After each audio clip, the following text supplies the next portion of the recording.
Marcelo Zarski e hoje eu descobri que eu moro na casa dos meus 3 gatos, junto com a minha namorada. Meu nome é Anderson Rosa e, na realidade, a minha preocupação é não ter preocupação. Foda-se o mundo. Eu sou Juca Magalhães, falando direto aqui da capital capixaba para o resto do mundo. E eu fiz uma frase essa semana no Facebook para provocar o pessoal. Para viver, basta estar vivo. Então vale a provocação para vocês também. Você falar, para morrer basta estar vivo, não, e viver, cara. Tem um monte de gente aí que está... Tem gente que está morto e não sabe viver, né, Juca? Com certeza. É, vamos pensar a respeito, né? É isso aí. Então a gente vai bater um papo com o Juca, vamos saber mais sobre quem é o Juca Magalhães, sobre quais as histórias que ele tem para contar pra gente. E eu tô bem curioso. E segue depois da nossa vinheta.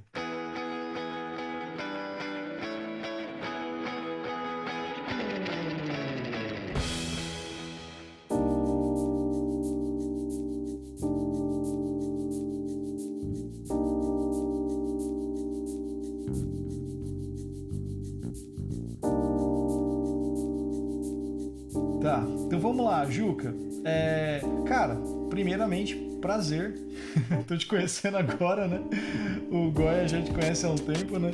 Mas E pra quem tá te conhecendo agora, assim como eu, cara, quem é o Juca? Tipo, você trabalha com o quê, cara? O que você faz? Eu tô ligado que você toca, você é músico também. E qual que é? Veio neste mundo para quê? Qual é a sua missão? Qual é a sua missão no mundo? Essa é uma boa pergunta, né?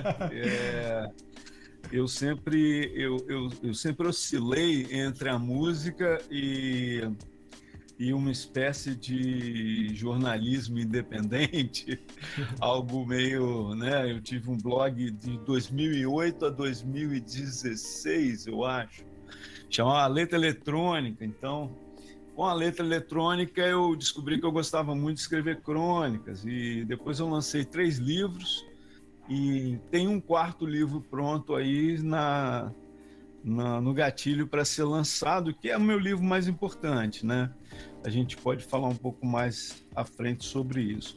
Mas na área de música, inclusive hoje uma amiga queridaça, a Paula Portela, que é fotógrafa aí do Barão Vermelho, não sei mais o quê, e a Paulinha era fã. Nós tivemos uma banda lá nos anos 80, chamava Pó de Anjo, aqui no Espírito Santo, fez bastante sucesso. Foi a primeira banda a gravar disco, pop rock, aquele movimento B-rock dos anos 80, tocar em rádio e tal, mas eu era muito novo, eu tinha 18 anos quando a banda começou, e ela começou no dia 5 de outubro de 1984. Aí ela estava lembrando, hoje é aniversário do Pó de Anjo. Eu falei, caceta! 36 anos atrás. Aí eu entrei nessa banda, mas já tinha banda antes, com os amigos, tocava desde guri, né? Desde os 12 anos. E depois, com o assassinato da minha mãe, uma série de coisas que aconteceram na vida, minha vida foi para outros lados, e eu acabei me formando em biblioteconomia, que muita gente não sabe, faz parte do campo da ciência da informação, e ali eu ganhei um interesse muito grande por pesquisa.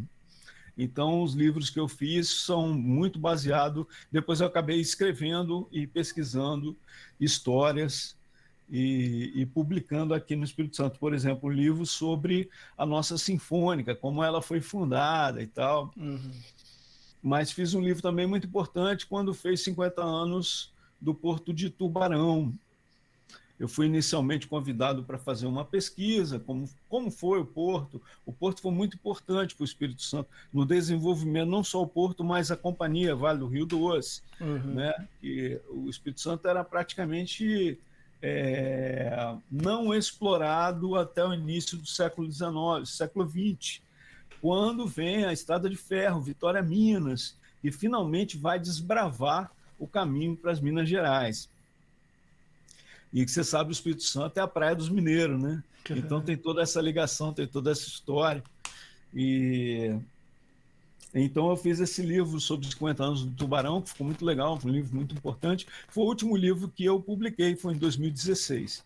Na verdade, eu escrevi dentro de um projetão, né, de uma ONG daqui, chamado Instituto Modus Vivendi. E aí, depois disso, eu caí de cabeça para fazer o livro sobre Maria Nilce, né, a jornalista aqui do Espírito Santo, minha mãe. E depois que eu terminei, a batalha tem sido para publicar. Que o mercado editorial entrou, deu uns 3 salto mortal carpado aí, com falência não digo falência, mas como é que fala? Dessas grandes livrarias, né? Concordata, né? FINAC, sei lá mais qual. Algumas grandes editoras entraram em recuperação judicial, sei lá das quantas. Caramba. E aí, justamente quando o livro estava ficando pronto, rolou essa confusão e logo depois a confusão da Covid. E aí, bicho... Foi ladeira abaixo daí, né? Então é isso. Então tem uma trajetória aí já de 36 anos na música, e dos anos 2000 e em 2006 eu conheci a Alice Nascimento, que é a maestra, e a gente começou um relacionamento e tal, e em 2011... Em 2009, junto com outro grande maestro de coros daqui, chamado Adolfo Alves, nós fundamos uma ONG, chama Instituto Todos os Cantos. E aí começamos a desenvolver alguns projetos. Tinha um coral da ArcelorMittal Tubarão, que a gente coordenava, e fomos fazendo outros projetos. Depois, em 2011, nós fundamos o Algazarra Coral, que é o nosso coral, que está aí fazendo 10 anos agora. Ai, que legal. E com o Algazarra a gente já teve aí no Paraná, já tivemos em São Paulo algumas vezes, fomos lá na Bahia, enfim, a gente viaja o país aí com o coro cantando. É um coro sem fins lucrativos, com a molecada da periferia, mas muito talentosos e geralmente surpreende as pessoas onde o coro vai. E isso foi legal porque eu nunca consegui me dedicar realmente à música, e com o trabalho com o Algazarra eu fui cada vez mais sendo cobrado, as coisas foram ficando mais complexas e tendo que aprender músicas mais difíceis mais rápido. Então eu tive que meter a cara e estudar pra caramba. Para conseguir acompanhar o desenvolvimento da molecada, bicho. Deixa eu aproveitar e te perguntar, o teu instrumento, quando você tinha o Pó de Anjo, era qual? No Pó de Anjo eu só cantava. Eu era um vocalista, como é que é? O lead singer, né? Lead singer da banda. Mas naquela época eu já tocava guitarra, né? Guitarra e violão. E eu achava o piano massa, assim, eu tinha maior vontade de aprender piano. Mas o piano é um instrumento meio elitista, né? Ele é caro. Geralmente quem você vê tocando piano é porque já vem de uma família que havia alguma tradição com relação àquilo, né? Ele vem herdado, né? E o violão é baratinho, né? Violão, todo mundo tem um violão dentro de casa, né? No Brasil. É o principal instrumento musical, né? Mas eu consegui. E hoje é qual o teu instrumento? É o piano, é teclado, é violão, o que é? O que eu toco mesmo é o piano. Ah, Se você me pedir para dar aula, eu dou aula no piano. Eu no não piano. sei ensinar violão, porque o violão sempre e guitarra eu sempre toquei intuitivamente, Ah, né? Então eu não tenho método, cara. Agora piano não, eu estudei mesmo, né? uhum. Então o violão, às vezes as pessoas pensam, porque o piano é mais difícil.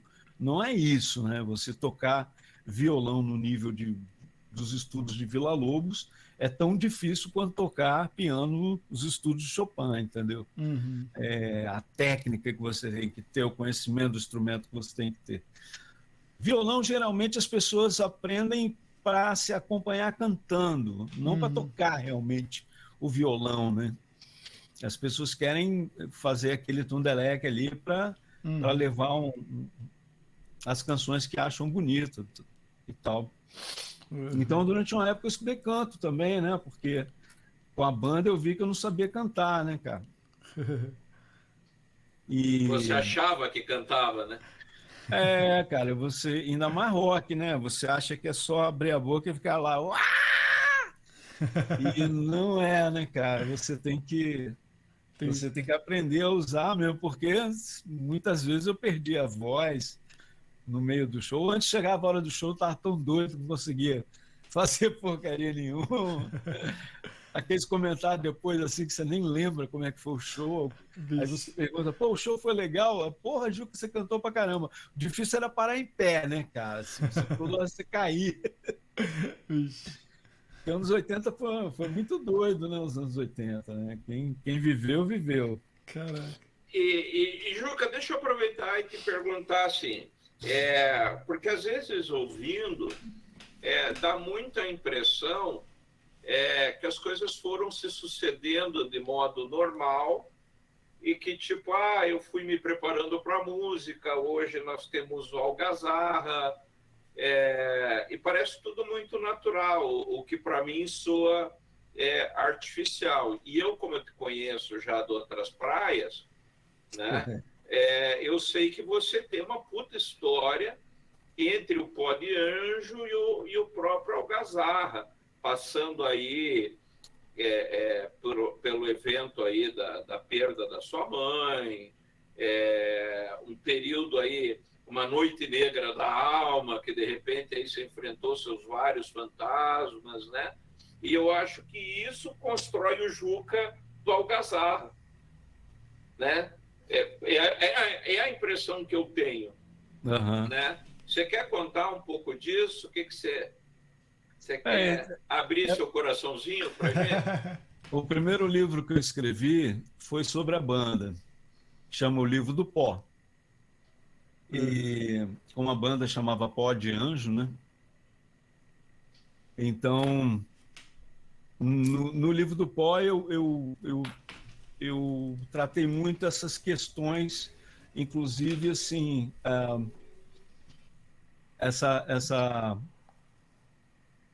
o evento, porque o Pó de Anjo acabou em 87, aí deu aquele gap, tipo assim, pô, eu tinha 21 anos quando a banda acabou. 2 anos depois, mais ou menos, minha mãe foi assassinada. E o negócio da família era um jornal que a gente tinha aqui, que era, vamos dizer, o segundo jornal do Espírito Santo. E, e não foi um assassinato qualquer, foi um assassinato que eu chamo, no livro mesmo eu falo, é um assassinato ostentação. Uma certa galera queria tomar o poder no Espírito Santo e uma série de circunstâncias colocou minha mãe numa rota de colisão com esse grupo. Algumas pessoas desse grupo resolveram que ela deveria morrer, mas não foi só isso, né? Ela deveria morrer e o negócio deveria acabar, porque não adiantava ela morrer e o jornal continuar falando mal deles, né? Então foi um período muito duro. Era uma destruição sistemática de tudo, né? Queria exterminar. De acabar tudo. uma linhagem, né? E aí minhas irmãs foram embora do Espírito Santo e eu fiquei, cara. Eu fiquei, meu pai ficou, mas meu pai já era. Eu só fui entender realmente quando eu amadureci mais, porque eu era muito jovem na época, né? Mas meu pai ele estava entrando na idade, na velhice. Papai tinha 58 anos, ia fazer 60. É engraçado que eu estou perto agora, eu estou com 55 agora. Mas papai era um cara assim que muito fechado, ele era escritor também, jornalista. A gente veio assim de uma linhagem de nosso o pai de papai era gráfico lá no Rio de Janeiro, então ele trabalhou naquelas gráficas todos, jornais importantes, revistas do Rio de Janeiro, era uma das lideranças comunistas lá do Rio. E naquela época os gráficos eram muito fechados com o Partido Comunista, né? Eles elegeram a Paristorelli, né, que é o Barão de Tararé. Então, quando eu fiz a pesquisa sobre mamãe e papai, eu acabei resgatando um pouco dessas histórias. Então, depois do assassinato de mamãe, eu era um cara que queria ser um popstar, e da noite para o dia eu não tinha mais nem família, cara. Eu vinha de uma família grande, eu tinha 4 irmãs, e pai, mãe, morava numa casa enorme na Praia do Canto, o bairro mais chique, e na época o bairro mais chique de Vitória, da capital do Espírito Santo. E em pouco tempo, assim, vamos dizer 2 anos, eu estava sozinho, cara. Eu tive que me reinventar. Aí eu com aquela coisa, a piração de banda de rock, eu não dava conta de estudar, eu não tinha nem entrado na faculdade, né?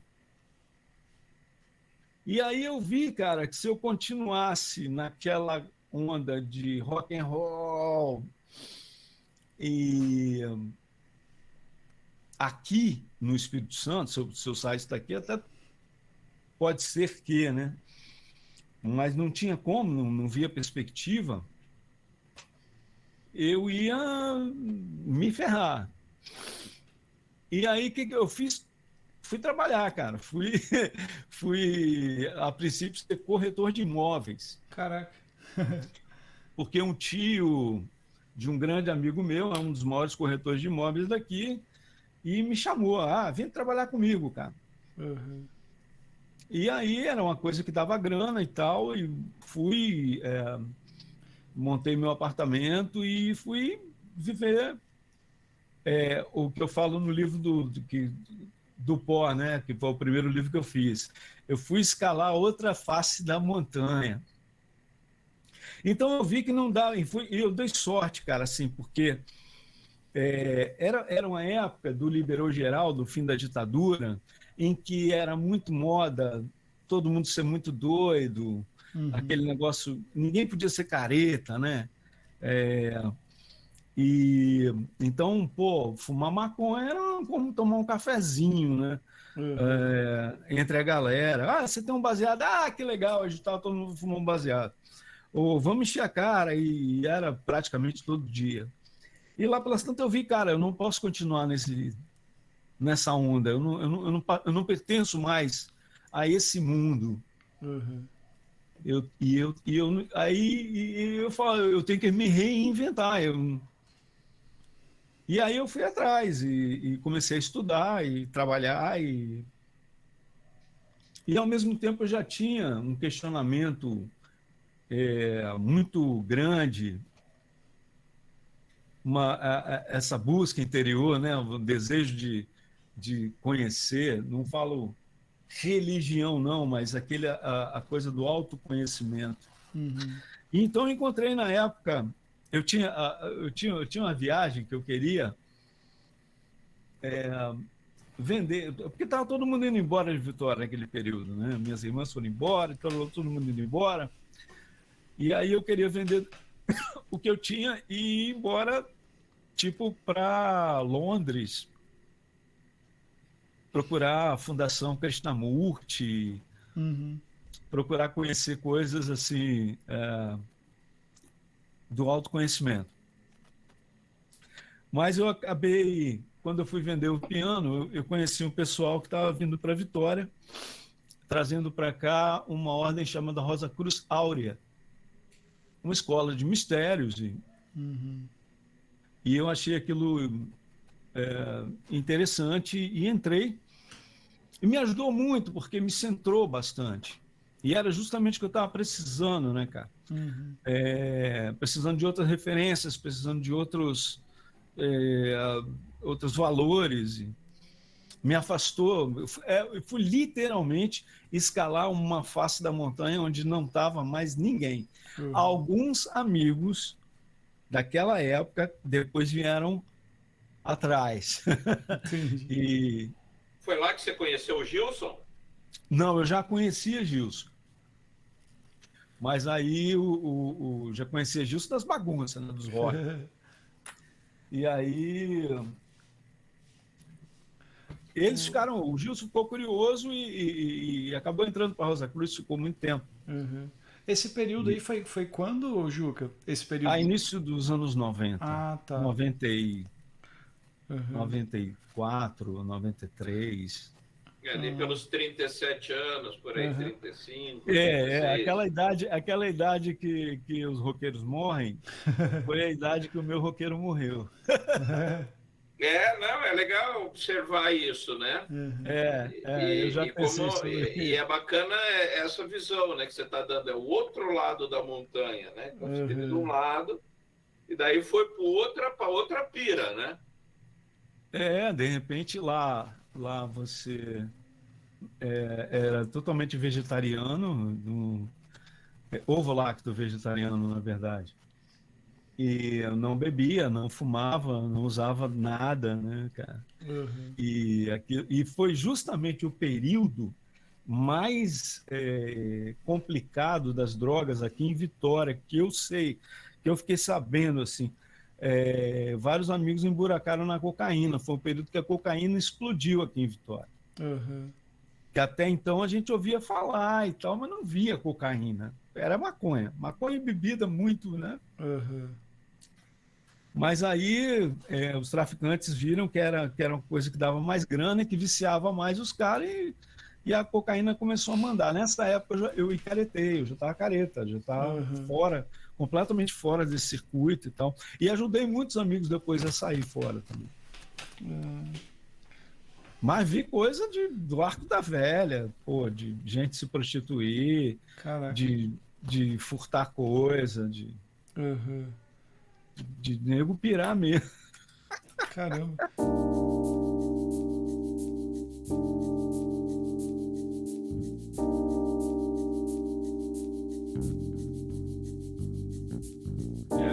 E aí disso, como é que você chega no blog? Porque aí dá para ver o seguinte, eu estou percebendo assim, que já de família, você já vem de uma família que de alguma forma está ligada a letras e artes, né? Porque a escrita é uma forma de arte também, né? E daí você acaba retomando isso para o blog, né? Pelo menos um alinhamento, né? Aí nesse tempo, como eu disse, isso provocou sempre uma mudança muito grande na minha vida. Então, conheci muitas outras pessoas, criei um novo círculo de amizades para mim. Não me desliguei, obviamente, do círculo antigo, mas já não tinha mais o mesmo contato de antes. Meus amigos continuaram com bandas, fizeram bandas até legais, importantes, e alguns ainda estão tocando, ainda tocam até hoje, outros pararam. E aí eu fiz o meu curso, fui estudar, meti a cara de estudar, até me formar. E dentro da Rosa Cruz foi que eu conheci o piano mesmo, assim, porque a música lá era levada muito a sério. Então tinha todo um esquema da música, e era uma música muito bonita, que eu não conhecia. Um estilo de música meio semelhante ao evangélico, mas não gospel.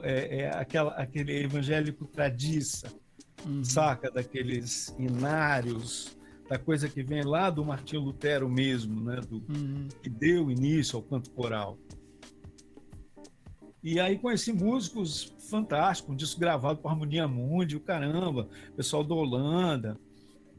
E aí eu falei, pô, eu quero tocar igual esses caras, bicho. Aí comecei a estudar piano de verdade, assim, de ler partitura, né, e tal, que eu não sabia. E quem estuda música sabe que você aprender isso depois de grande é muito mais difícil, né? Minha professora, pessoa que Deus a tenha, Ana Cláudia Narras, costumava dizer que eu era o único aluno dela, e ela deu aula pra caramba de piano, adulto que conseguiu realmente aprender a tocar. Porque não é moleza não, você pegar, tocar realmente algumas coisas de Bach, de Mozart, de Handel, de Beethoven especialmente, né? Eu estou no nível intermediário hoje, né? Porque eu não fico estudando, não tenho tempo também. Mas no nível que eu cheguei hoje, é impensável para mim tempos atrás. E isso, de certa forma, veio como uma busca até espiritual, né? Sim, a minha ligação espiritual e musical está muito próxima, né? Eu gosto muito do Krishna Das, não sei se vocês conhecem, Conheço, opa. Eu não conheço. Ele é um músico americano que se encantou lá com a Índia, cara. Ele se tornou um cantor de kirtan, aquelas canções Hare Krishna. Muito, e durante uma época ele chegou a ser pop. E ele tem uma história curiosa, que ele era da turma do Blue Oyster Cult. Ele era da banda do Blue Oyster Cult. Olha só. Só que ele pirou, antes da banda decolar, ele pirou com aquilo ali e falou, não, foi para a Índia, aquela onda do hippie, né? E ficou, cara. E aí eu acho muito legal a história do Krishna Das. Tem filme até sobre isso, ele já teve no Brasil, tem vídeo dele no Google, ele no Serginho Groisman, tocando lá aquelas canções, vamos dizer, Hare Krishna, né? Mas budistas, né? É muito legal, muito legal. Mas aí, quando eu me formei em biblioteconomia, como eu já tinha essa ligação com a música, o pessoal da Sinfônica me chamou, local, para fazer uma pesquisa, montar um projeto para a gente revitalizar o acervo da orquestra. Que estava muito mal alocado, na época a orquestra ensaiava num teatro que estava em muito mau estado. E aí, na hora de escrever o projeto, eu falei, bom, então me dá aí um histórico da orquestra para a gente... O projeto você começa assim, a orquestra, na época chamava-se Filarmônica do Espírito Santo, fundada e tal, ninguém sabia.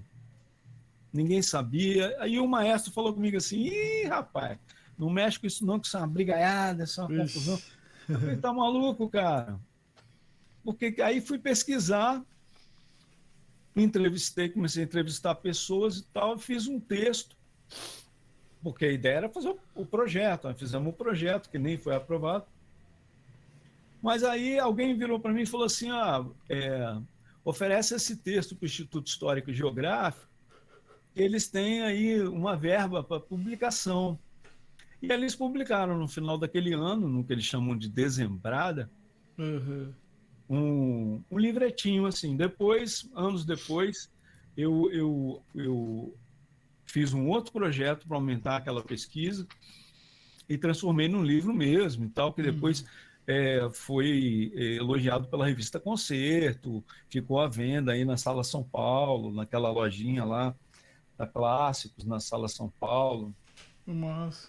Alguns maestros dizem que é o único livro sobre orquestra que tem no Brasil, sobre um livro, tipo uma biografia, né, Uhum. de orquestra.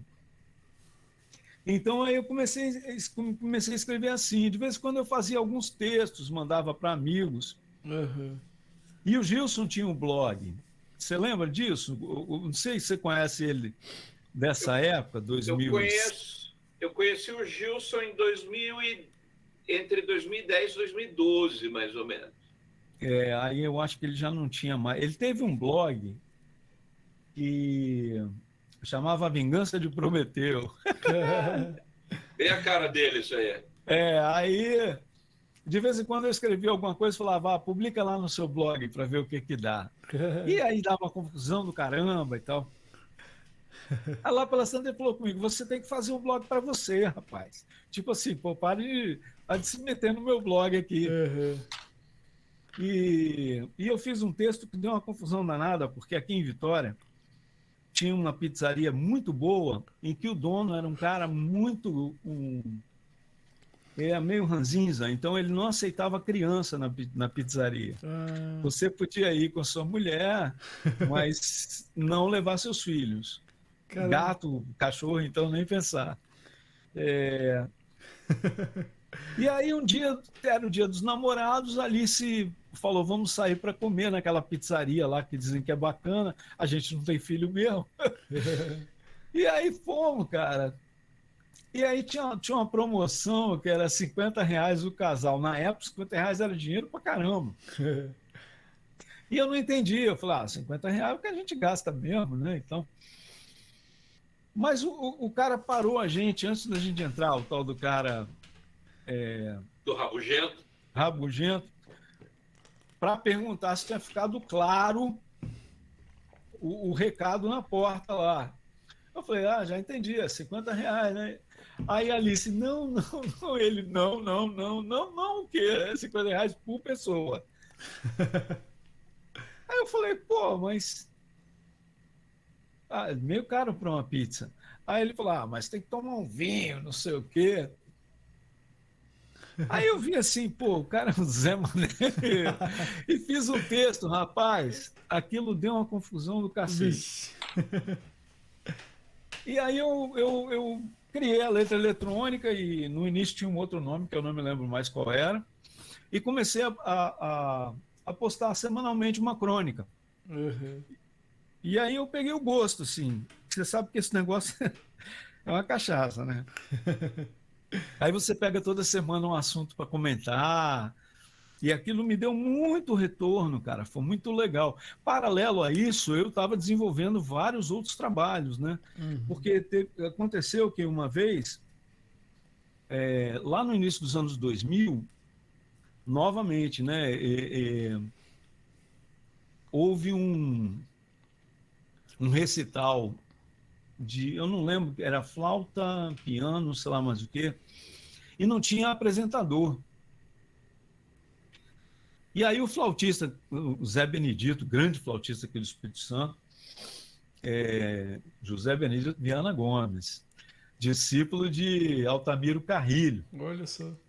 E Altamiro uma vez veio tocar aqui e eles me deixaram como cicerone do Altamiro. Lá pela Santa, eu e o Altamiro descobrimos que a gente fazia aniversário no mesmo dia, cara. Puta, mas foi uma festa danada. O falecido Altamiro Carrilho, rapaz, uma simpatia inacreditável. E é engraçado isso que eu convivi. Eu acabei indo trabalhar com essa coisa de eventos, foi mais ou menos por aí. Nesse dia, os caras pediram para ir lá na frente e falar, fazer o mestre cerimônia do negócio. E eu fui e improvisei uma fala. E o prefeito da cidade estava lá. E aí me viu falando, falou, gostei desse cara. E me chamou para trabalhar com ele. Mal sabia ele. E aí, cara, eu fiquei coordenando o cerimonial dele durante 6 anos. Caramba. E comecei a ser chamado para fazer essas coisas. E eu ia, né, pô? Só deixa eu fazer um parênteses para o nosso ouvinte, que se você está prestando atenção na conversa, você que está aí nos ouvindo, perceba que, enquanto isso, a empresa, né, imobiliária de corretagem de imóveis já tinha ido à falência, porque o Juca, pelo jeito, estava fazendo qualquer coisa, menos vender imóvel. Ele estava na Rosa Cruz Áurea, aí ele estava comendo pizza, escrevendo blog, estudando, né, ciceroneando evento, né? E daí, não, mas então você vê época... que o bicho já estava indo para outra vibe. Né? Nessa época eu já tinha largado a corretagem. Eu odiava, cara, trabalhar com corretagem de imóveis. Era única e pura e exclusivamente pela sobrevivência, cara.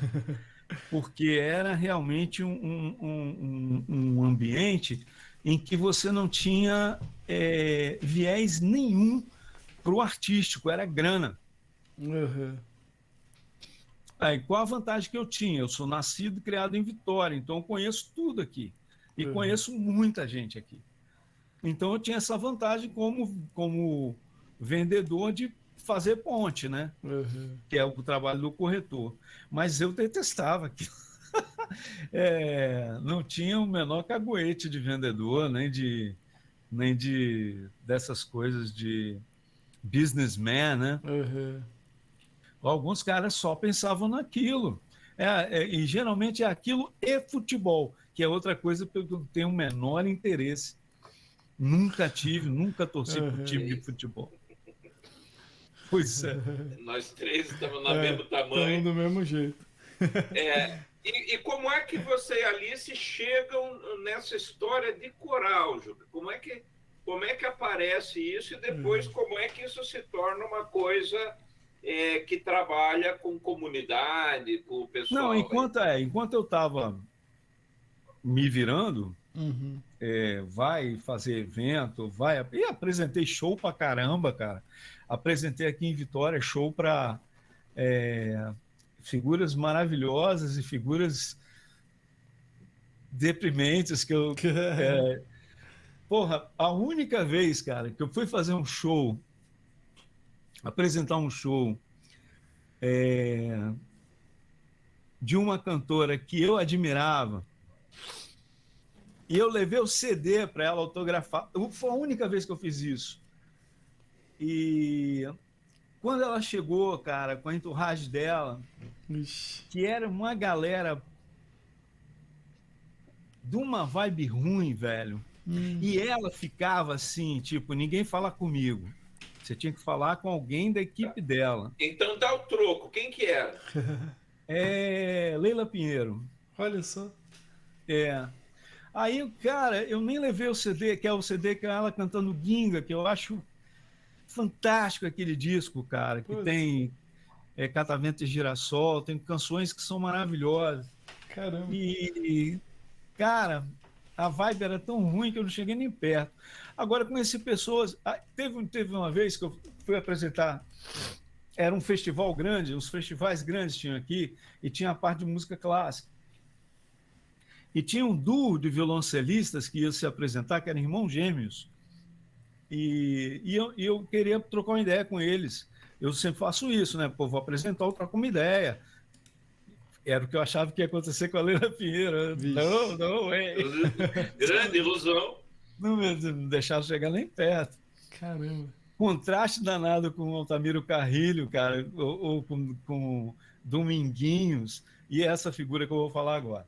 Aí eu dei a volta no palco grande, principal, e lá em cima eu vi o produtor do evento que me chamou. Eu estava conversando com dois caras, eu falei, pô, deve ser os caras, né? Os irmãos do violoncelo. Mas quando cheguei lá, cara, era o Ivan Lins, bicho. Caraca. Era o Ivan Lins e um outro cara que ia se apresentar mais tarde. Aí, pô, Juca, esse aqui é o Ivan Lins. Gente boa, meu irmão. E aí, beleza? Pô, a primeira vez que eu vim aqui, sabia? E, cara, que massa, não sei o quê. Contou muita história que ele tocou no Festival de Rock de Guarapari. Caramba. Não sei se vocês sabem, teve um festival de rock aqui muito doido em 1972, em Guarapari. Vocês podem pesquisar Tô que teve um ligado. festival de rock, foi de 72 ou 1970? Acho que foi 72. Mas eu até já tenho, o produtor chama Rubinho Gomes. Rubinho sempre conta muita história. É um festival que foi famoso porque o Tony Tornado, ele foi cantar uma música e se jogou, fez um stage dive Nossa. e caiu em cima de uma moça. A moça ficou paraplégica ou Caraca. paralítica, sei lá. Sério, mano. Tem histórias. Ai, A polícia prendeu todo mundo, porque era, porra, 72, era o período de chumbo da ditadura, né, velho? achei aqui, ó. Tá escrito que foi anunciado como a versão brasileira do Woodstock. Isso aí, velho. Isso. Caramba, mano. Foi uma das maiores porra louquices que aconteceu por aqui. E Caraca. aí o Ivanis me contou que tocou e tal, enfim. Eu apresentando eventos, acabava encontrando figuras muito famosas e tendo contato com elas e tal. E aí, no evento de 2006, que eu estava lá apresentando, eu apresentei um coral grande que tinha aqui, que tem ainda, né? O Coro ArcelorMittal Tubarão. E eu estava separado, tinha 2 anos, e a Alice estava lá cantando nesse negócio. Uhum. Eu apresentei, e depois a gente começou a conversar. Papinho vai, papinho vem. Ela chegou em mim porque eu dei uma bobeira, assim. Eu não sou de. Eu ficava pensando assim, pô, imagino o pessoal comentando, ó, o apresentador do evento está assediando as mulheres todas do evento. Então eu não ficava, né? Tentava não ser o bicho-papão. E aí a gente começou a namorar e tal, e descobrimos que éramos pianistas. Ela estava cursando, fazendo curso superior de piano, bicho, tocando Debussy e tal. Uhum. E aí, lá na frente, é que ela teve. Acontecia aqui em Vitória, todo Natal, um evento grande pra caramba na praia, com orquestra, com banda, e trazia sempre um cantor grande nacional, né? O último que teve, eu acho que foi Elba Ramalho. Então vinha sempre alguém assim, Milton Nascimento, sabe? Geraldo Azevedo, o Ivan Lins acho que veio também. Então, Fafá de Belém e tal. Todo ano vinha alguém. E a Alice coordenava. A Alice, desde novinha, ela já mexia com regência de coros. Uhum. E ela participou da fundação de uma ONG muito importante ali no Itararé, chamada Instituto João 23. E aí, ali ela começou a desenvolver coros infanto-juvenis com aquela molecada da periferia. O pessoal da produção desse festival grande viu que tinham uns coros legais com ela regendo e chamaram para participar. E os meninos começaram, então, a cantar com cantores nacionais famosos, pisar em palco grande, cantando com orquestra e tal. Só que aí chegou em 2010, teve o último desse concerto, porque o Mittal comprou, não sei o que, houveram mudanças, e era um concerto caríssimo, né? E eles pararam de produzir, aquele eventão na praia. E aí a molecada botou a tia Alice no canto e falou, tia Alice, vamos fazer um coral pra gente. A gente quer continuar cantando. E aí ela fundou o Algazarra Coral e me pegou no laço para ser o pianista do carregador de coisa do coral. E aí estamos aí há 10 anos. E o coro foi crescendo, foi ganhando força. E isso, o coro já dentro do Instituto, que a gente tinha fundado, né? Eu, no início, fundei o Instituto pensando mais em produzir os meus projetos. E depois acabou que não rolou. Eu acabei embarcando nos projetos de cultura mesmo. Mas aí comecei também, como o blog vinha... o blog eu já tinha, já escrevendo, e tendo muito retorno disso, e eu comecei a fazer livros, né? Eu fiz o Livro do Pó, contando a história da banda. O lançamento foi um desbunde, porque a gente conseguiu reunir a banda outra vez para tocar e tal, que não tocava junto desde os anos 80, né? Então veio gente que até Deus duvida. O lançamento foi um barato. Depois eu relancei o livro da orquestra, dessa vez com uma pesquisa mais estruturada, o livro ficou bem melhor. Depois veio o livro a pesquisa do Porto Barão, que foi uma pesquisa muito legal, muito importante. Mas eu sempre tinha vontade de contar a história do que tinha acontecido com a minha família. Uhum.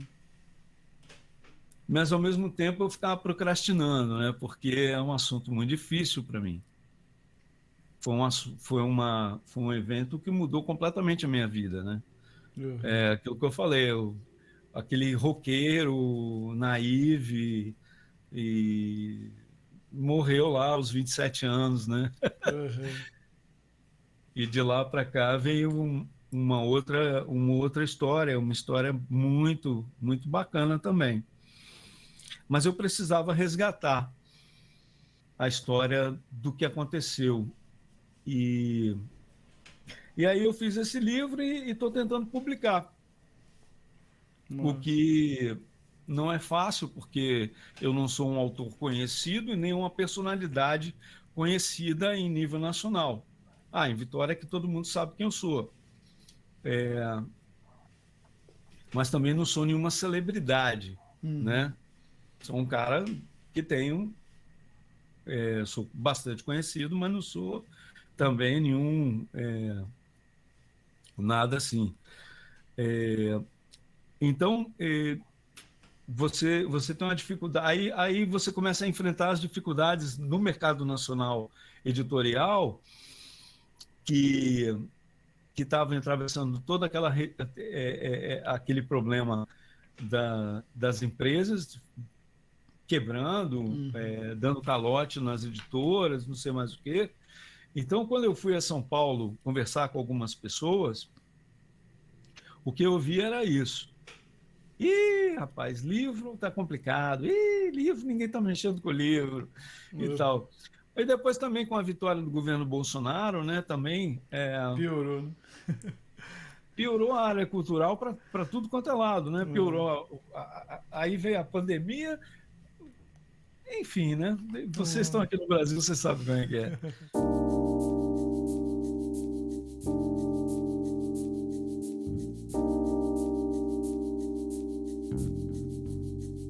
Pois é, Juca, e me diz uma coisa, você falando dessa coisa da área cultural, governo atual, né, gestão atual, você chegou a trabalhar com essas coisas de Lei Rouanet, esse tipo de incentivo federal, né? Como é que era, como é que ficou? Você tem como dar uma rapidinha assim? É um assunto complicado, né? Porque eles... bom, a gente tinha um Ministério da Cultura, a gente já tinha projetos aprovados na lei Rouanet, a gente estava pendurado na Lei Rouanet, né? Uhum.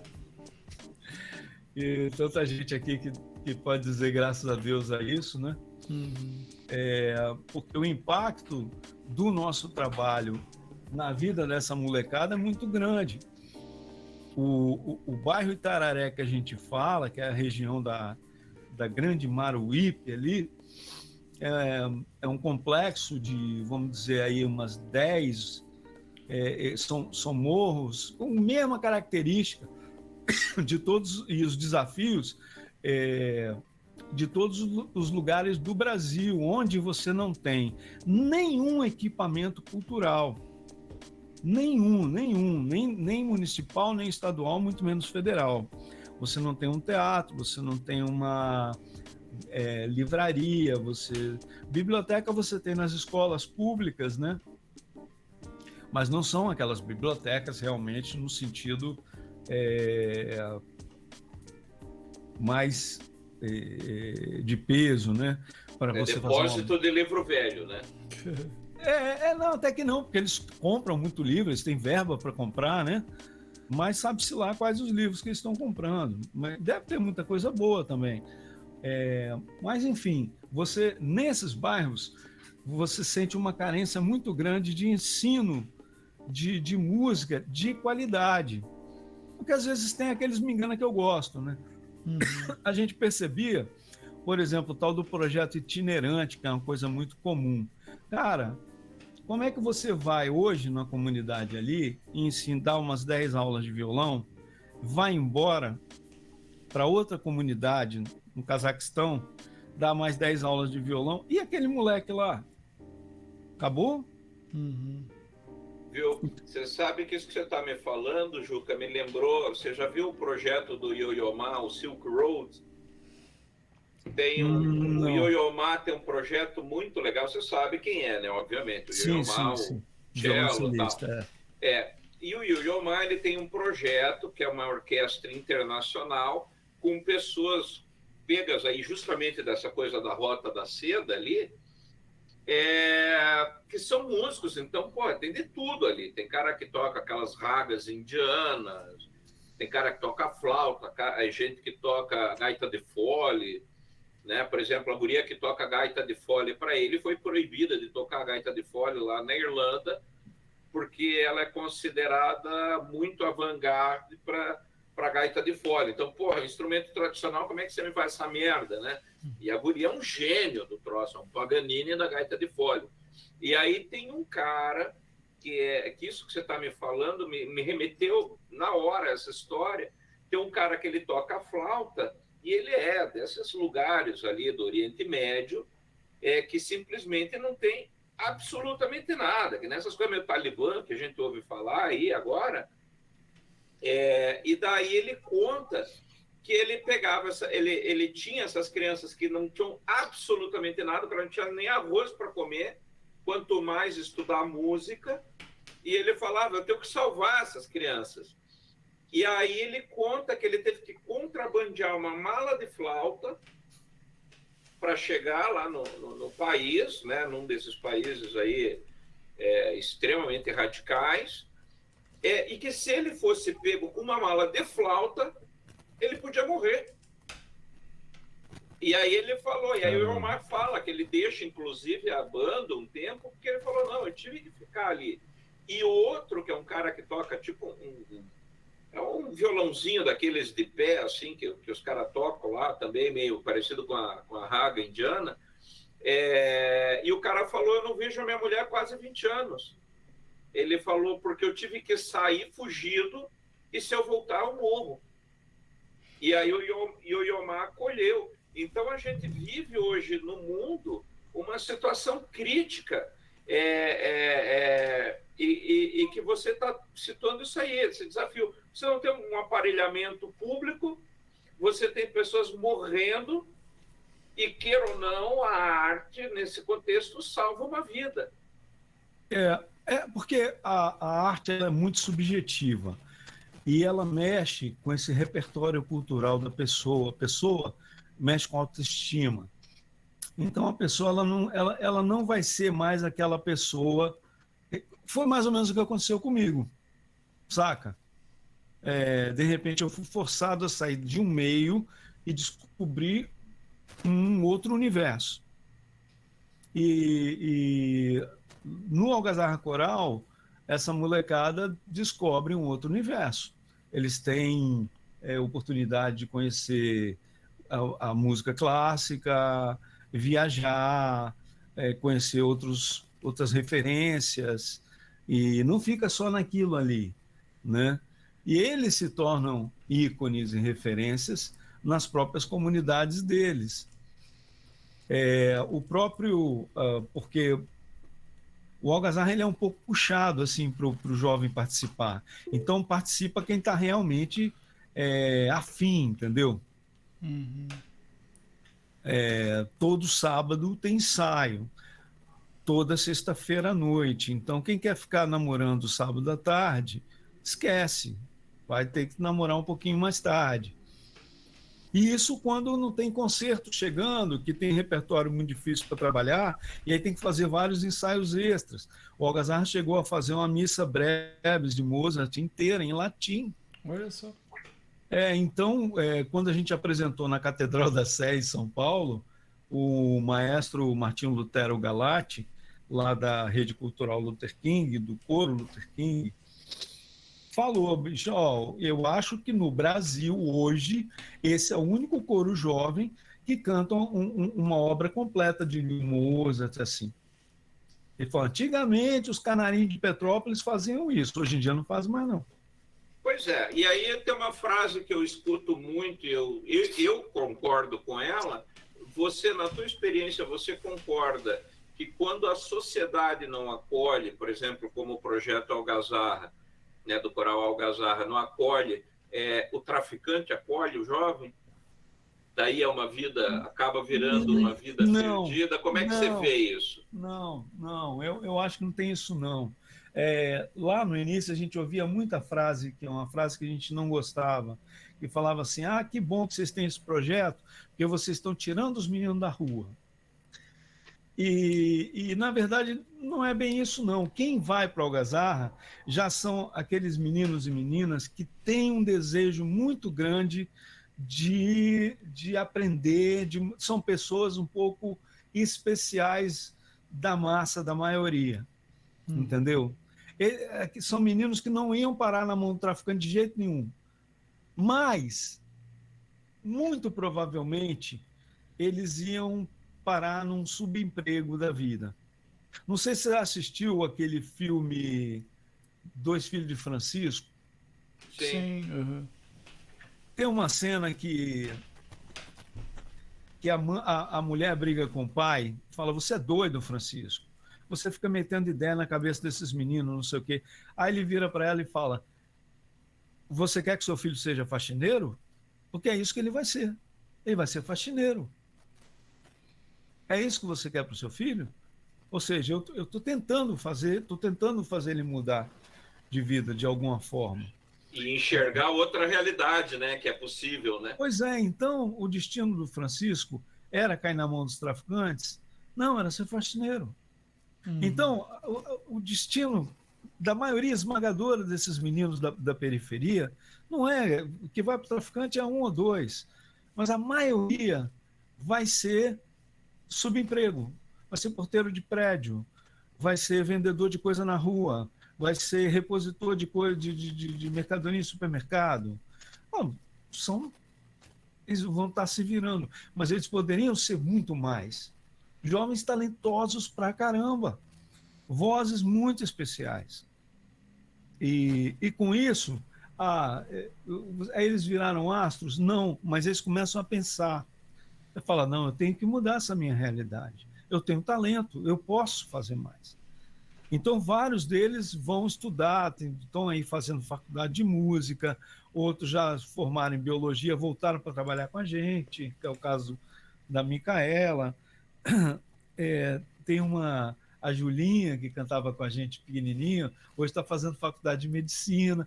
Bicho, é um barato, você vê que eles aprendem a disciplina e a determinação. Ele fala, se eu não fizer, eu não vou conseguir. Se eu não sentar a cara, se eu não me dedicar, eu não vou conseguir. Então, isso que é a grande experiência. Mas voltando a falar do governo federal, quando os primeiros projetos nossos foram aprovados ainda durante a Lei Rouanet, né?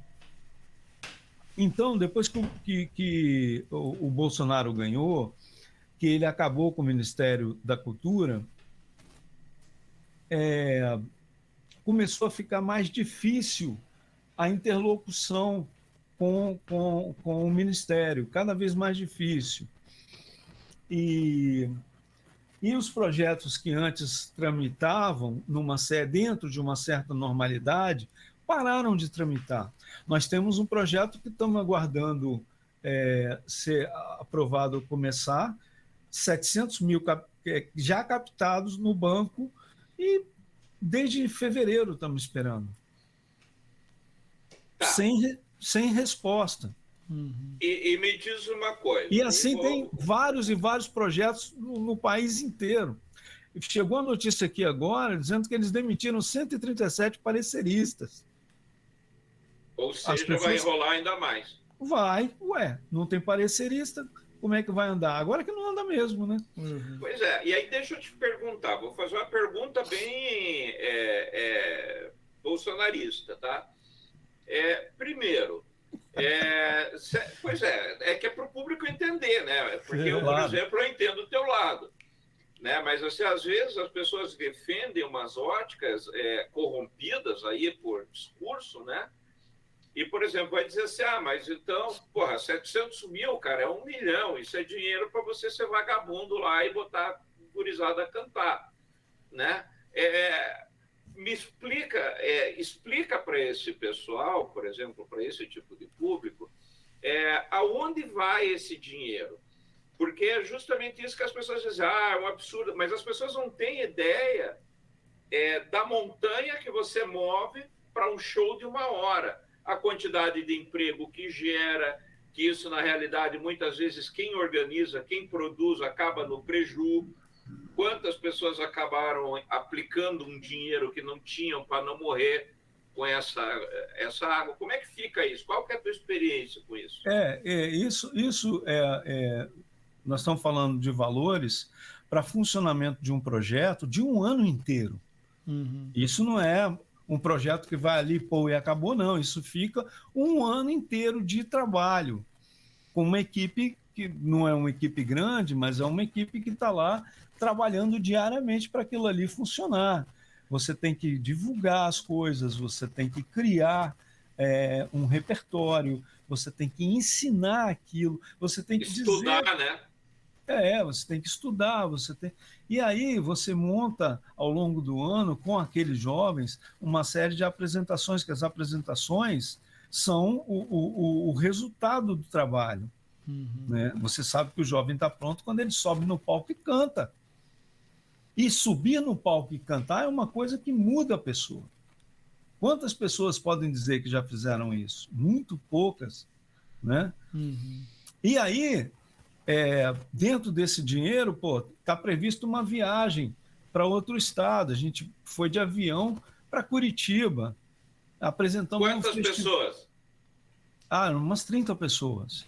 Então, 30 passagens, 30 hospedagens, 30 alimentações. Sim. 4 dias em Curitiba, cantamos no Teatro Paiol, fizemos uma apresentação para televisão lá, enfim, divulgamos nosso trabalho em Curitiba, ficou todo mundo encantado. Lógico, isso tem custo. Todo ano, em 2019, nós fomos para São Paulo, aí cantamos uma missa de Mozart na Catedral da Sé. O arcebispo de São Paulo, aquele que quase foi papa, né? Foi engraçado isso, porque aqui em Vitória você está acostumado, né? Vem os grupos de fora, e aí as autoridades falam, por que não tem isso aqui em Vitória, né? Aí nós fomos cantar lá na Catedral da Sé, o arcebispo pediu a palavra e falou, por que não tem um grupo desse aqui em São Paulo? Eu falei, aquela história, né? A história do santo de casa não faz milagre, né? É bem isso.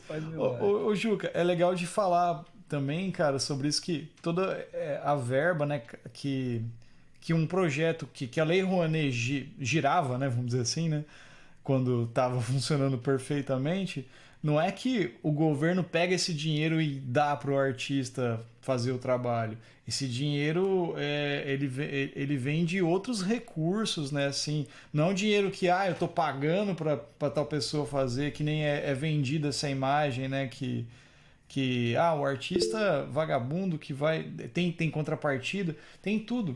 Na verdade, as empresas meio que descontam imposto, tem um monte de coisa, de maneiras de capitalizar esse dinheiro, né?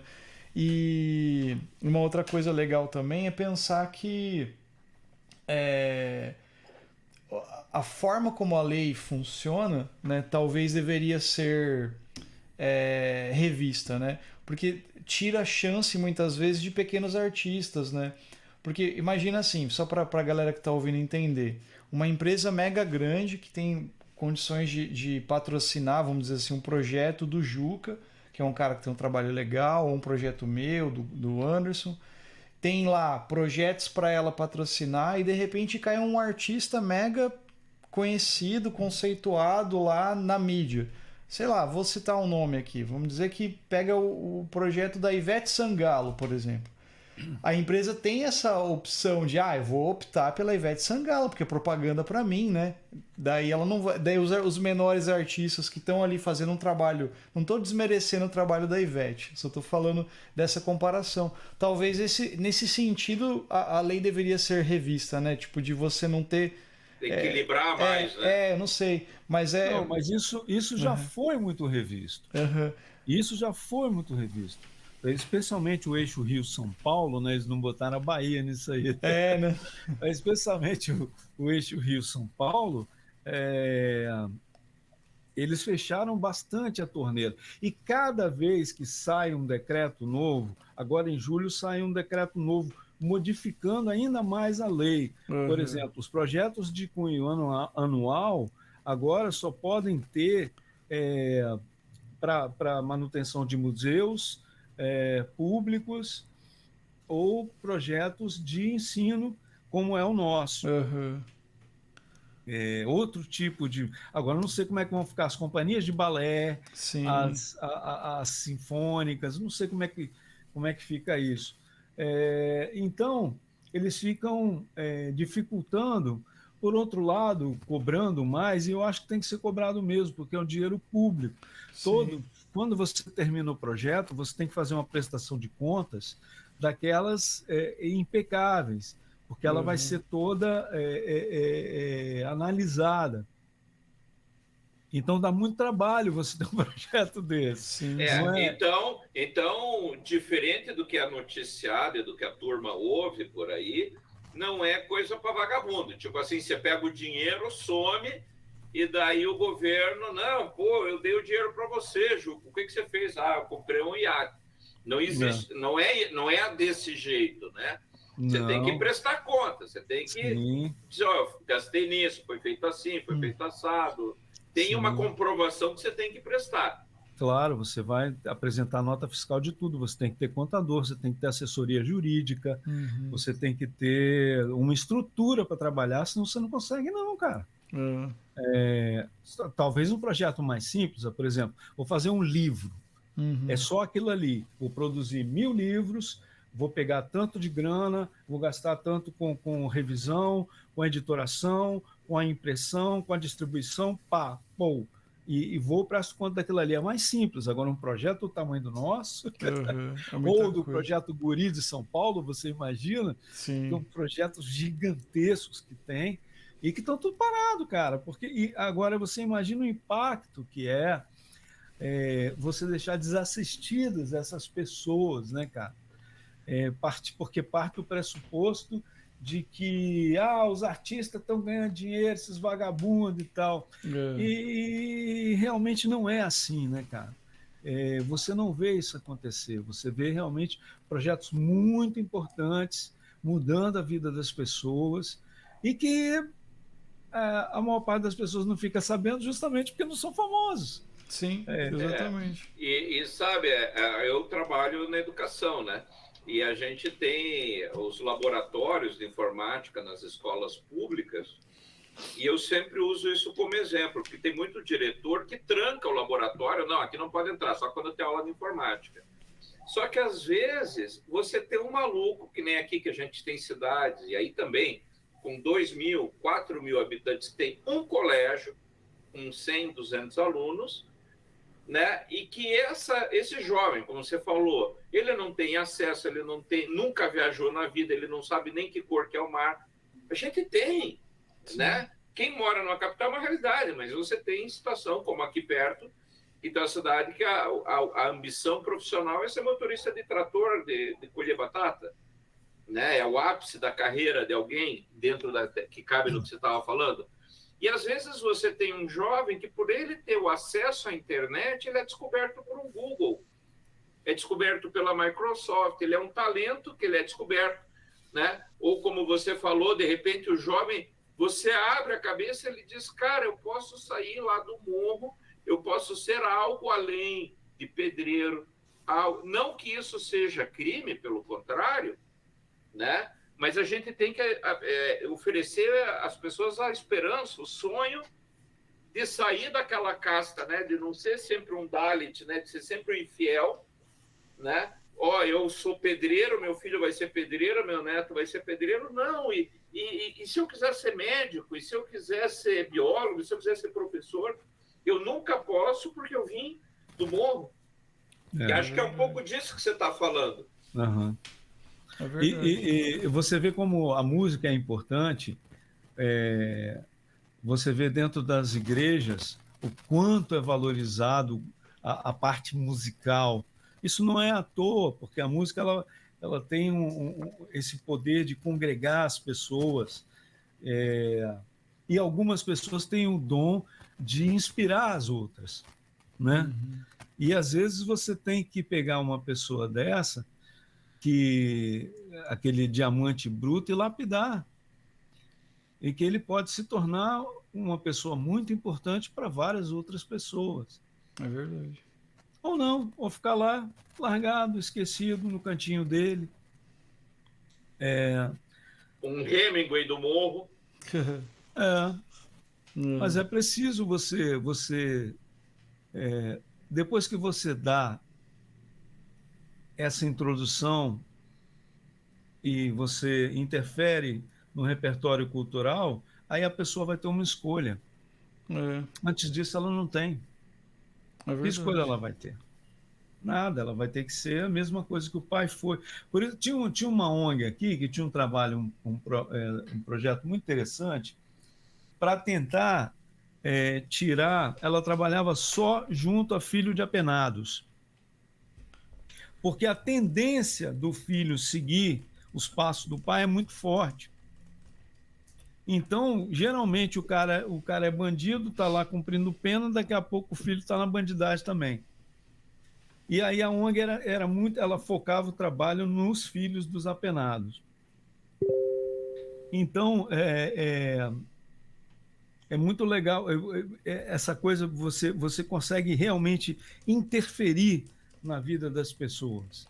É verdade. E dar um futuro diferente para ela, e essa pessoa depois é o que a gente vê acontecer. Ela vira um multiplicador, daqui a pouco ela com o projeto dela, na comunidade dela, interferindo e enriquecendo e trazendo pessoas para a gente. Sim. E Juca, a gente tem, né? A gente infelizmente tem tempo, né? Mas acho que a gente vai ter que voltar com você em outros momentos. Né? Inclusive, a gente tem um viés do programa que é a indicação de discografia básica. Já fica o convite para você participar, que você é um que conhece um monte de música. Então, fica aí o convite. Mas eu quero fazer uma pergunta para a gente fechar com tampa de ouro isso aqui, né? Você contou aí a tua história, os lados da montanha que você teve que escalar, né? Você é um cara que salvou muitas vidas com esse trabalho, você e a Alice, né? Até a gente um dia podia chamar ela também para contar o lado dela, da montanha dela, que ela escalou junto com o Juca.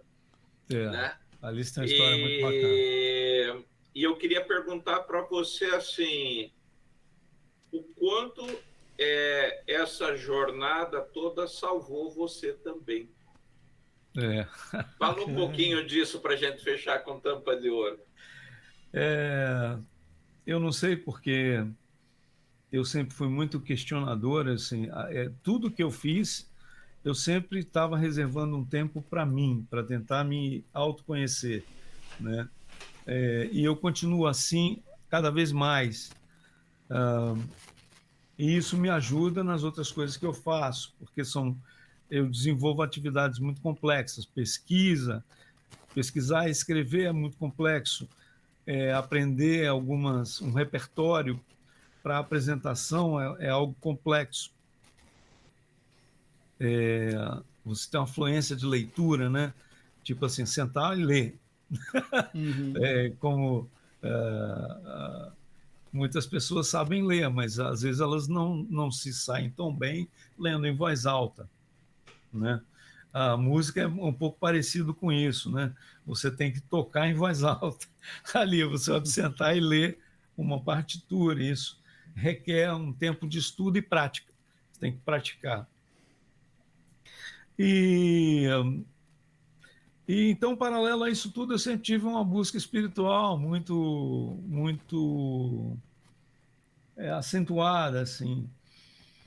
E há alguns anos eu descobri, por meio do Tai Chi Chuan, o taoísmo, né?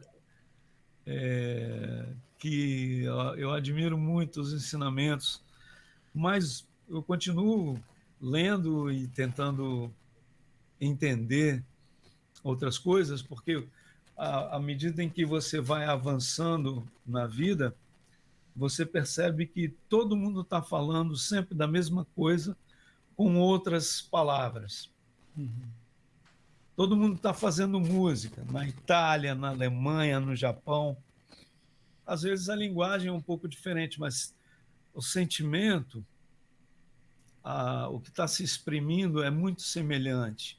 E o que isso é? Essa essência, esse Ti, né, que está aí e que permeia tudo. Então, sem dúvida, tudo isso me mudou e me fez ser o que eu sou hoje. Mas aí, só para terminar falando um pouco do livro, então, depois do assassinato da minha mãe, eu fiquei muito tempo naquela negação do que tinha acontecido.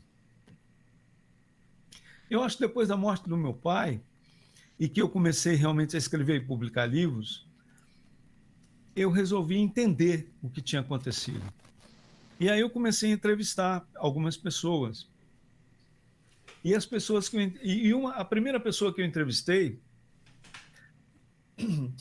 me mostrou que eu não sabia nada do que tinha acontecido no assassinato da minha mãe. Porque foi um crime organizado por um grupo criminoso muito hábil e muito rico aqui do Espírito Santo. De maneira que eles criaram uma versão fake do que de fato aconteceu, e essa versão fake ela se tornou oficial. E aí o cara falou para mim: rapaz, você não sabe o que aconteceu. E eu achei aquilo muito louco. Era um jornalista daqui, desses criminais. Eu estava no início, isso foi em 2013, tem quase 10 anos. Eu estava no início da pesquisa, uma pesquisa que eu vinha, fazia, parava. Eu realmente só comecei a escrever em 2016 em diante esse livro. E aí, com as pesquisas que eu fiz, eu vi que aquilo que ele tinha contado era o que de fato tinha acontecido. Que nada do que se pensava sobre o crime da minha mãe era verdade. E eles conseguiram realmente montar uma versão paralela da história que foi aceita nos meios oficiais. Porque quando se junta a galera do poder aquisitivo com o judiciário, com a polícia, com todo mundo e fala: ó, isso aqui é isso aqui, como é que você vai dizer que não, cara? Quem investiga é a polícia. Quem julga é a justiça. Como é que você vai dizer que não? E, no entanto, as evidências estavam todas ali. Num dado momento, já bem mais à frente, eu entrevistei um delegado que acompanhou a primeira parte do inquérito.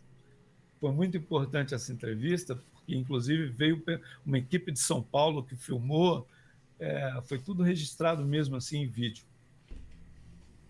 E eu entrevistei também o secretário do Estado de Segurança Pública. E esse secretário veio para mim com a versão oficial. Eu falei: mas, secretário, eu descobri isso. Ele quase caiu da cadeira. Toda hora ele falava comigo assim: ah, é? Ah, é? E aí, lá pela Santa, ele falou para mim assim: rapaz, é o seguinte, eu como secretário eu acompanhava as coisas um pouco à distância. Ou seja, ele não era um policial, ele não estava em campo. Então, o que os policiais falavam para ele e vinham e traziam provas, era o que era aceito, e era o que a justiça ia julgar.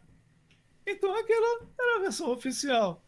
Só que eu mostrei, ele falava: ah, é? E lá pelas tantas, ele começou a falar comigo assim: mas não foi isso que aconteceu, não. Porque qual era a preocupação do cara? caindo a versão oficial, quem ia ficar mal era ele, né? Porque ou ele teria sido um policial extremamente omisso, Conivente. ou corrupto, né? Então, para ele, aí eu comecei a entender que o que tinha acontecido, na verdade, era o mais cômodo para todo mundo, menos para a gente. A minha família foi destruída. Minha mãe assassinada e o negócio destruído, tudo destruído. E eu tive que me reinventar. E eu tenho que agradecer essas pessoas por isso. Eu não sei o que seria de mim se isso não tivesse acontecido. Olha, Juca, eu vou dar um último parecer meu para daí Marcelo fazer, aquele que é o host, só que hoje ele empurrou para mim. Que é assim, você já viu em vez de, talvez, eu vou te dar a dica que talvez vai te ajudar com o livro. Você já ouviu o podcast do Caso Evandro? Não, eu já ouvi falar muito. Então, o caso Evandro é um caso que teve no Paraná, inclusive é da minha época, de um menino que sumiu em condições hipersuspeitas, teve políticos envolvidos no mundo, foi um monte de também investigação, tudo muito mal feita. E um rapaz, um jornalista, historiador, ele acabou conseguindo colocar a mão em algumas fitas de depoimento com material inédito. E daí ele falou, sabe o que eu vou fazer? Eu vou contar essa porra dessa história de um jeito diferente. E aí ele começou a montar, ele fez isso em podcast, e que balançou a estrutura, inclusive virou documentário pela Globo, em vários episódios e tal. E de repente, por que você não transforma essa história toda do livro num podcast, mete aí no Spotify e larga para ver a bomba que isso vai dar? Eu sei. Rapaz, essa ideia do podcast já tem alguns anos que... porque tem um nome, não é? Essa história do caso Evandro?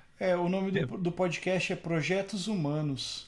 Que daí um jornalista, daí ele pesquisou, né? Acho que ele faz... O podcast dele é sobre coisas nesse sentido, assim, sabe? Inclusive, fica o beijo aqui para a Celeste, uma das jornalistas que aparece lá várias vezes, a Maria Celeste, a praticante de Tai Chi, colega nossa do estilo Shen, e é uma das pessoas que mais acompanhou isso de perto, ela dá seus pitacos lá.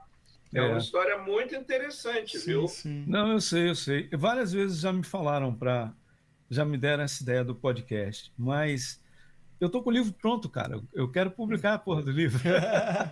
e eu quero que a notícia... foram anos e anos de pesquisa, entendeu? Depois vira podcast, né? Depois Depois vamos ver. E eu tenho medo, cara, desse livro. Eu tenho um medo danado dele. Porque vai mexer com a reputação de muita gente aqui. Ou não, né? Ou não, porque é um pessoal que está pouco se lixando. É igual o Guedes, cara. Tá com grana lá no paraíso fiscal e quanto mais o dólar subir, melhor.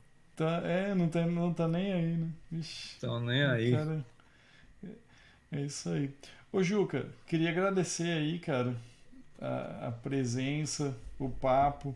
Legal conhecer a tua história, cara. Como o Goya falou, fica o convite para mais vezes aí também. Bacana pra caramba. Vou pegar seu contato para conversarmos. Gostei demais, cara. Muito legal mesmo. Espero que a galera que for ouvir também goste aí. No começo do programa, cara, eu confesso, quando o Anderson falou, falei, legal, nós vamos falar sobre o coral e tal, né? Que ele falou do teu trabalho.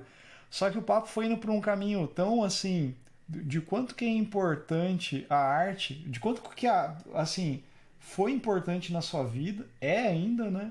E como se pode transformar, né, cara, assim, as pessoas. O papo foi indo pra esse caminho aí, cara. Que eu até tava pensando, sempre que a gente vai gravar, eu fico pensando num título depois pra pôr, né? Que a gente tem alguns quadros, né, que a gente coloca lá, discografia básica, a gente fala de um disco. Bate-papo com alguém, né, tipo, pra falar do trabalho, a gente coloca lá o nome de café musical. E daí esse, cara, tem mais a ver com lance social, né? Mais sociedade, mais humanista o negócio, assim, sabe? Eu achei muito legal, cara. Tem que pensar em alguma coisa. E toca, e é Pô, outro, bom pra e caramba. o viés da produção musical também, né? Sim, Então você total. vê todo o Uhum. que envolve, né? Porque as pessoas pensam que é um evento.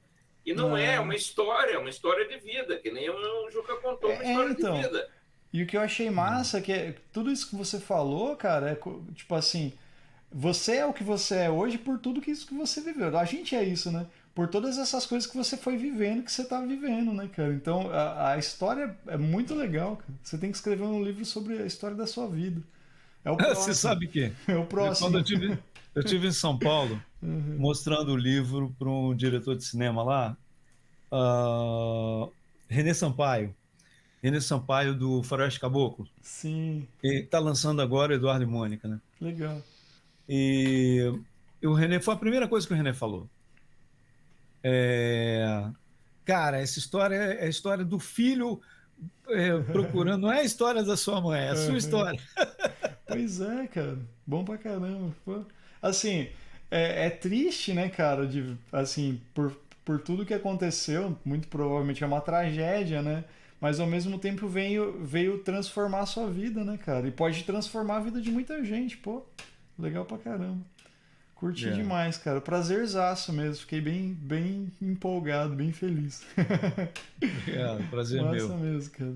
Pô, Goya, prazerzão também. Quer dizer mais algumas coisas? Não, Juca, eu uma coisa que só. era legal, rapidinho, Goya, de para quem quiser encontrar você, conhecer mais sobre o trabalho lá do projeto de você, da sua esposa, né, do coral.